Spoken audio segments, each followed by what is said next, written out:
There are literally hundreds of specialist model kits available in a huge number of popular themes, with complexity ranging from simple, quick builds to absolute behemoths with part counts in the thousands. There's something for everyone.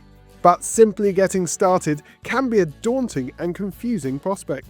I'm Jonathan from Fish Plates and Scratch Builds. By the end of this video, you'll have the knowledge and confidence you need to start building your very own plastic model kits. Although scale modelling can be an expensive hobby, it doesn't always need to be. Let's take a look at some of the essential tools you'll need to get started. This one seems obvious, but a dedicated craft knife is a must. There are a wide variety of different types available, but the most important part is ensuring that you have a fresh blade at the beginning of every project. Be sure to change it whenever you feel the cutting edge becoming dull. Nothing ruins a kit quicker than a blunt blade. Don't forget to store and dispose of used blades responsibly too. Don't be tempted to get one of these retractable knives. They're too chunky and you'll find it hard to get the kind of fine control you need. Although far from essential, sprue cutters can save you a lot of pain when freeing up certain parts. Using a blade and too much pressure can be a shortcut to damaging your kit. By placing the flat edge of the sprue cutters against the part you want, it can be quickly snipped free and tidied up separately. Now you've freed up your parts, you'll need something to help stick them together. Invest in a proper plastic cement. There are many options on the market and a lot of plastic kit manufacturers make their own. Look for one that has a fine applicator to make precise glue application easy. I don't recommend using superglue on plastic kits. It has almost no adjustment time and can result in a brittle bond. It certainly has its uses, especially when bonding parts made from different materials, but when working with all plastic kits, I'd recommend a dedicated plastic cement instead. I've created a video specifically about glues. Why not give it a watch? After this one, of course.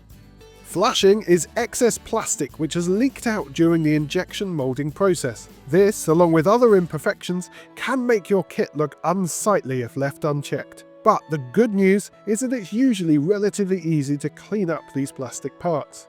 That's where abrasive sticks come in handy, or in this case, nail files. You can find packs of these cheap in most pound shops, and they do the job pretty well. You can also buy dedicated sanding sticks with varying grades of grit level for finer work. Now we have everything we need, let's take a look at some of the techniques you'll find useful when assembling your plastic kit. Step 1. Before jumping in, it's always worth taking a moment to look over your chosen kit. Let's do that now. This is the sprue. It's a plastic framework that holds the individual pieces used in the build. But don't get excited and cut everything free just yet.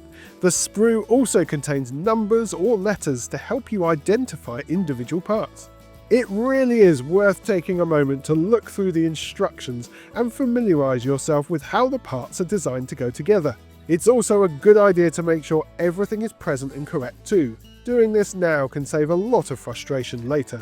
Some kits recommend painting before assembly, especially when they include visible interior details. I'll cover painting in another video, so for now I recommend starting out with simpler builds which allow painting after assembly. Step 2. Wash your kits.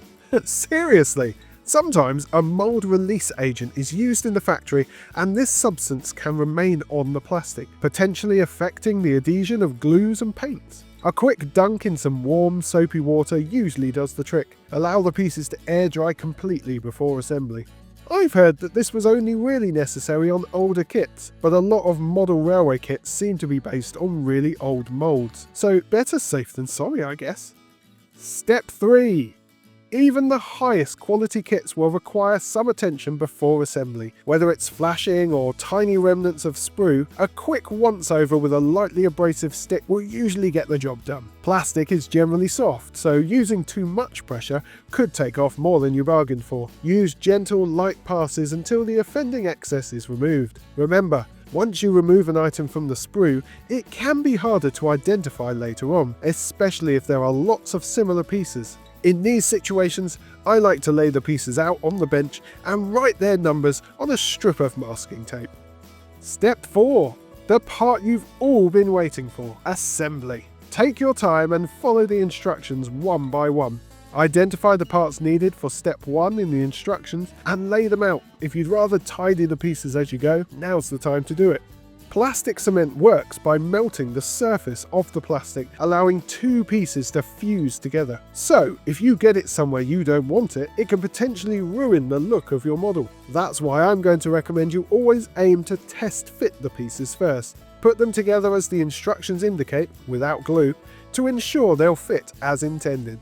Once you're happy with how the pieces assemble, add some glue and start your build for real. Apply the glue sparingly. You only need a very thin layer across the surfaces that will join with each other. Try not to spread it anywhere visible. Place the pieces together and hold them firmly in place for around 10 to 30 seconds. There's usually a certain amount of grab to plastic cement, but the hold won't be instant, so some patience is required. Depending on the pieces being assembled, you may want to apply some weight or use a clamp to hold them securely together. Ensure everything stays square as the glue dries. Precision now will really pay off, as it'll be much harder to rectify misalignments later when the glue has set. Try building your kit on something guaranteed to be level, like an old mirror or a piece of glass from a photo frame. These magnetic clamps are super useful as they hold pieces at a perfect 90 degrees. Allow enough time for the glue to set fully when making integral or delicate joins. The exact time depends on the glue. Usually an hour will produce a strong bond, but I'd recommend leaving them overnight if you can. Work through the remaining steps in the recommended order. Follow the instructions carefully and try to be as precise as you can. Do this, and before you know it, you'll have a completed build. It really is as simple as that. I hope this video has been useful and perhaps inspired you to give it a go for yourself. Why not share your model kit building experiences in the chat below? I'd love to hear how you get on. You've been watching Fish Plates and Scratch Builds. I'm Jonathan, and I'll see you in the next video.